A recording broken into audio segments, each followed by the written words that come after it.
What's kicking, fam? I'm glad you've clicked in so I can check in with you. I'm Mr. Batch and I'm a fan of the New York Football Giants. This is my crow video for the contest at MetLife Stadium. San Francisco 49ers, another NFC West team, visiting the New York Football Giants at home, week 11. All right, congratulations to the 49er fan base. My man, Big Thizzle 75, Danny Fangs FSG, you know, he represents that whole crew out there in California. Yes, I have my crow ready for CMcCarverJr and of course, last but not least, QBWillieB. Man, y'all messed me up. Let me start with see, QBWillieB had typed and said, you know, come on, man. This ain't Madden. This is professional football. And I wrote back, I said, if it was Madden, I'd be blitzing everybody. I'd blitz the peanut vendor, the guy who's selling the beer, the chick who's doing the merchandise at the merchandising store inside the stadium. I'd even do the ticket agent, even the guy who's directing traffic for you to park your cars. I would have been blitzing. Why? Because if you watched Monday night's game, and today is Tuesday, and the Monday night game was a pure illustration of leaving your corners out there mano-a-mano and just bringing the heat. And if you saw that Titans Steelers game, you know exactly what I was talking about.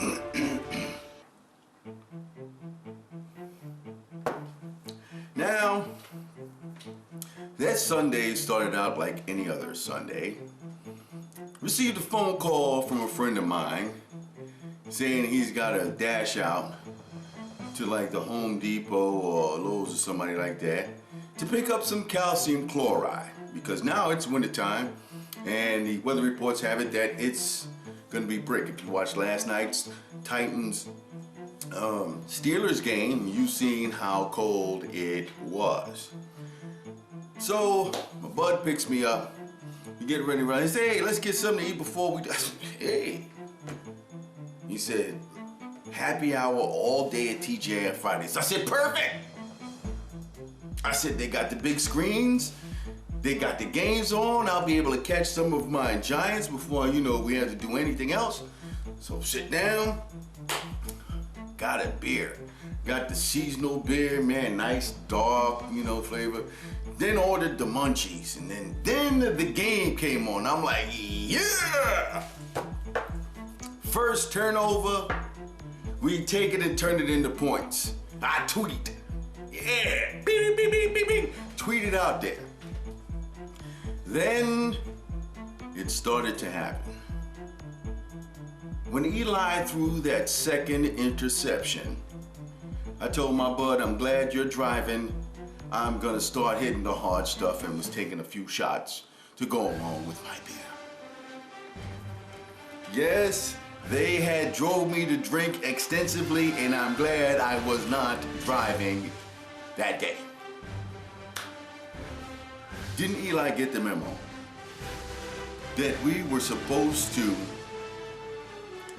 crush the dreams, stop the hopes of any team that's going to be coming up against us, for them to march on into the playoffs? That didn't happen.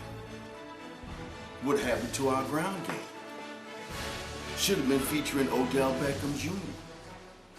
Our defensive front couldn't bring up no pressure. Why did we spend the money on making sure that we've got a nice defensive backfield, corners and safeties? JPP, what happened? Do you want another big contract? Well, you're not going to get it off of this year's performance.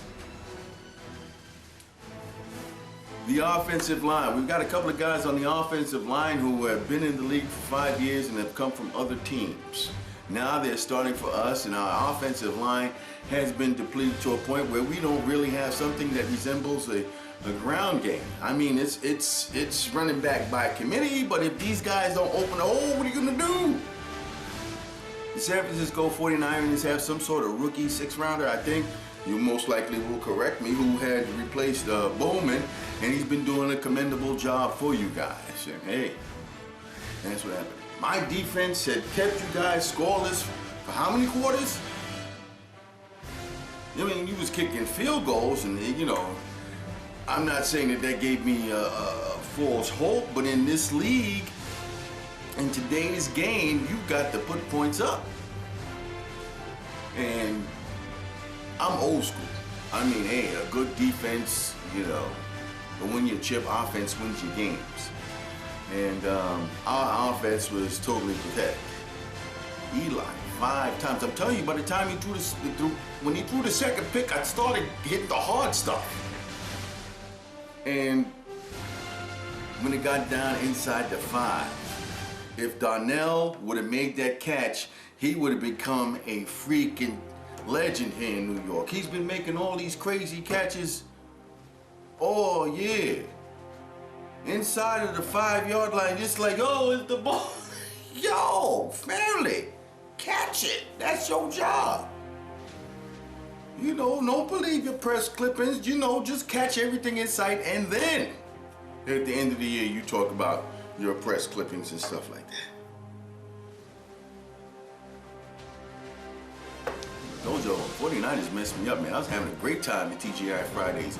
Got the game on the big screen. You know, there's a mix of 49er and Giant fans inside the place. You can hear some, yay, yay, over there. Yo, I didn't stick around too long. No, we went to go get some calcium chloride. Had the game on the radio, then got back in the crib. Watched that damn inside the, well, Tom Coughlin calls it, yeah, we're ranked such and such in the green zone. Family, everybody calls it the red zone, you call it the green zone, and it, what are you going the opposite? Everybody calls it the red zone. You call it the green zone. What are you trying to trick everybody? It doesn't help. Come on, just seal your fate. 49ers have sealed the fate of Perry Fuel and Tom Coughlin.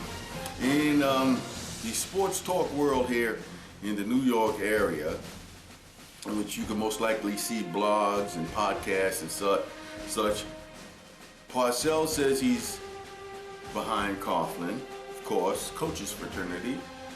And Coughlin has done a lot over the years. He's taken Jacksonville to a pinnacle where they haven't even had a sniff of that kind of success. Coughlin's got 2 rings. He is a Giant. And there is one ex-ball player, if he would have stuck around one more year, he could have gotten a ring. And that's Tiki Barber talking about they got to get rid of Coughlin. I figured that would come from Tiki because he never did like the man anyway. So the only thing I haven't heard was the general manager and ownership talking about Coughlin. That's for us fans to speculate and talk about. But the fact is, he signed a 1-year contract, and I don't think he'll be back. So with that being said, you've got to show some fight. You've got to show some fight. The defense played pretty decently. What the 49ers did is crushed my hopes of at least, you know, crushing some dreams. And speaking of the 49ers, I've got a friend whose son is a 49er fan. My good friend, we go back like recliners. He's a Washington fan. His son's a 49er fan. His son flew out to California to catch the 49ers' first game in their new stadium. Now that's a fan. That is a mad fan. So he was at the game in his full 49er regalia at MetLife Stadium. Then I got a neighbor in the building. He went out the other day in his full 49er gear, and I'm like, yo, dude. And he said that, you know, people was talking to him, and he was just going like, so, man. Yeah, ain't that something? And of course, I'm gonna get some butt wipe comments from some of the other team fan bases in the TTC up here on this channel, but that's expected. You know, I'm addressing the 49er fans. And that's all I have to say. Once again, congratulations to the San Francisco 49ers NFC West participant that they are in defeating my New York Football Giants on the road this past Sunday at MetLife Stadium. My man Big Fizzle 75, Dannygsfgtv, whatever, you represented the whole crew out there in California, CMcCarverJr, and of course my man QBWillieB. Yo, I'm Mr. Batch, and I'm gonna be doing a Donald Trump at the end of the year. I'm firing a whole bunch of people if I had the chance and revamp my team. But before that happens, I want them to fight like there's no tomorrow. So I'm out of here like I stole something. Peace.